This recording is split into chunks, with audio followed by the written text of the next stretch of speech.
President Trump says he's pardoning Congressman Henry Cuellar, the Democrat, and his wife both face federal charges on a bribery and conspiracy indictment. Both have denied wrongdoing. Let's go straight to the White House and our Elena Tree. Elena, why is Trump moving to pardon a Democrat here? Yeah, look, we're just learning this now from the president posting about it on Truth Social. And he's arguing that this is just the latest kind of pardons that he's issuing because he's arguing that the Biden administration went too far. In this case, he said that the Biden administration was targeting his political opponents by ousting, in the president's words, the former Texas Democrat Henry Cuellar. Now, I'm going to read for you just some of what the president said. He said, "I am hereby announcing my full and unconditional pardon of beloved Texas Congressman Henry Cuellar and Imelda Cuellar is his wife." He said, "I don't know you, but you can sleep well tonight. Your nightmare is finally over." Now, in part of that lengthy post you're seeing, the president also was arguing that the Biden administration, quote, weaponized the justice system against their political opponents and anyone who disagreed with them. What the president is basically arguing here, Wolf and Pamela, is that Henry Cuellar was one of the Democrats who was critical at times of the Biden administration's approach to immigration and the southern border. So that was some of the defense that the president used with this pardon. But I want to be very clear on the crime that Henry Cuellar and his wife were indicted on and convicted on. So this was back in May in 2024.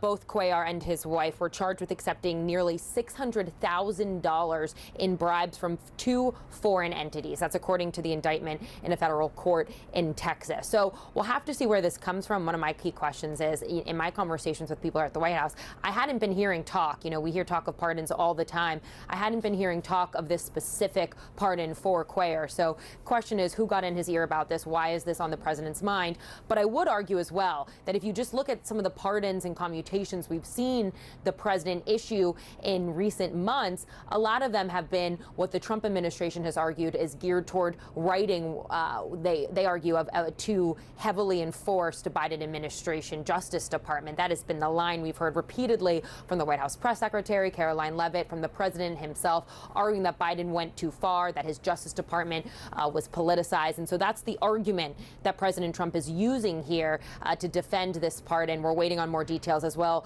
for a reaction from Cuellar and what we might see, you know, a potential re-election run for him as well. We'll see what happens from here.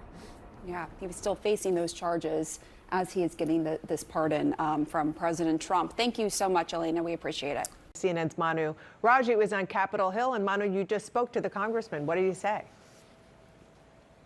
Yeah, he's making very clear that he plans to move ahead. As he said, quote, nothing has changed. And we're told that that means that he plans to run for re-election as a Democrat, because there had been a lot of speculation that in the aftermath of Trump delivering this rather stunning pardon to a Democrat in a battleground district from South Texas, that perhaps that Cuellar may decide to change parties, become a Republican, or not run for re-election and give Republicans a huge pickup opportunity in that key district. But just moments ago, he came out and told reporters that, in his view, quote, nothing has changed.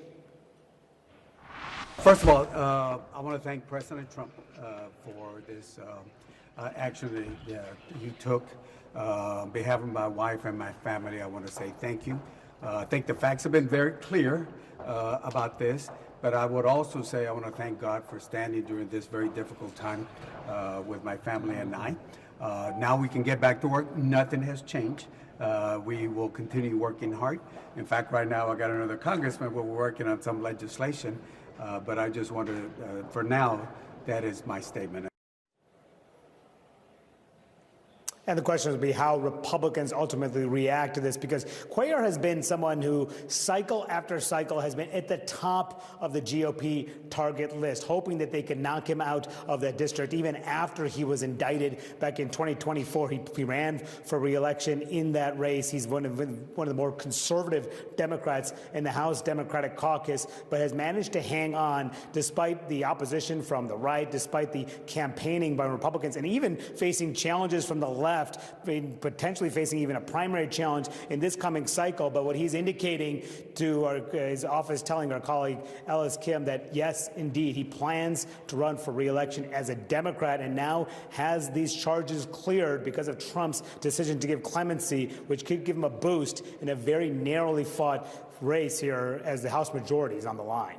And I just want to underscore that news that you just brought us. Not only is he happy, obviously, but that we weren't sure if he was going to run again, much less run again as a Democrat or potentially as a Republican, as you just laid out there, or an independent. He is going to run for Congress again in this. He's a Democrat in a Trump-won district. He's going to run as a Democrat. Yes, indeed. And that had been the question and concern from Democrats, too, that perhaps there was some deal that was cut where he would not run for re-election, but he's indicating that he is running, Dana. Okay. Great stuff. Manu, thank you so much. Appreciate it. And my panel is back now, and Isaac Dovere joins the conversation. What's your sense about why this happened?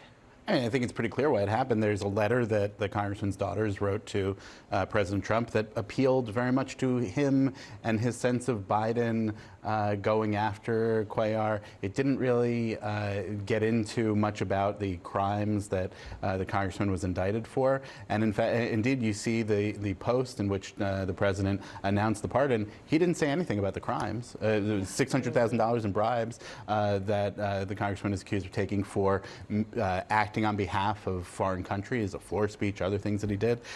It's just in what the president said about that he feels like this was the Biden administration going after Cuellar because he had been a critic of their border policy. So I think once again it shows what we see over and over in foreign relations and pardons of just how easy it is to appeal to the president. And you go after the things that he cares about and he'll do what you want him to do. And I just want to underscore the news about Cuellar saying that he is going to run again and run as a Democrat, because it wasn't clear. And it was so unclear that the Democratic leader was on with Pam Brown just last hour, it was pretty obvious that he was appealing to Cuellar. Please don't do this. Watch. Do you agree with the president's pardon here? Do you think that that was a good thing then? I don't know why the president decided to do this. I think the outcome was exactly the right outcome. Well, Congressman Cuellar, we should note, is one of a handful of House Democrats who sits in a district President Trump won in 2024. So now he has this presidential pardon.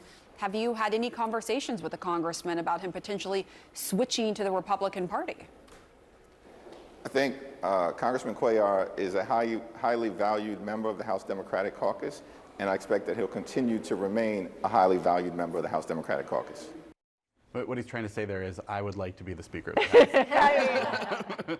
That was quite a moment. I mean, it certainly was. But the reality here is that switching to run as a Republican, even if he would have the president's backing, is by no means a way to stay in. I mean, the best way to likely stay in for the congressman is to run as a Democrat. I mean, so the history is filled with party switchers who have a short shelf life after that. So I think that is one point there. But I think the bigger point, to Isaac's point, just the ability to appeal to the president's senses there.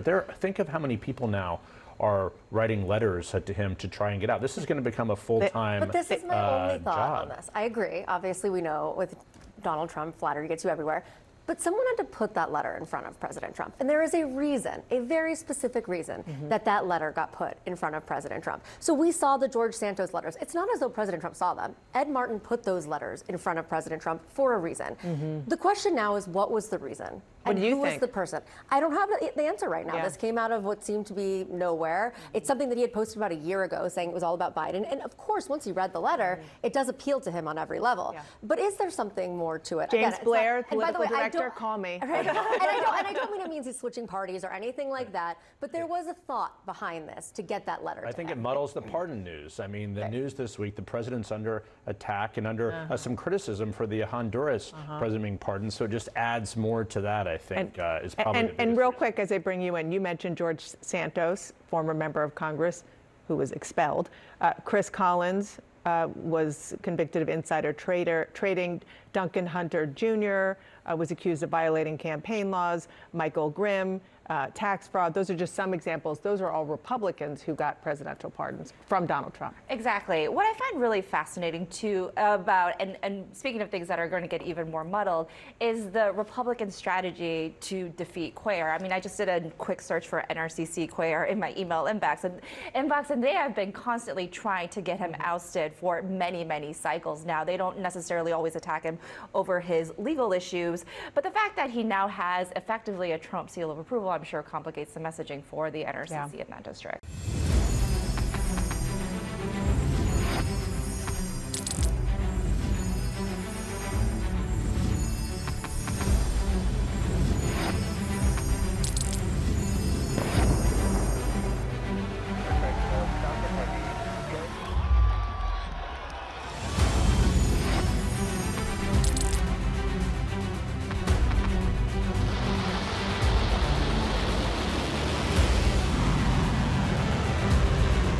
Been fighting so long and so hard that they don't know what the they're doing.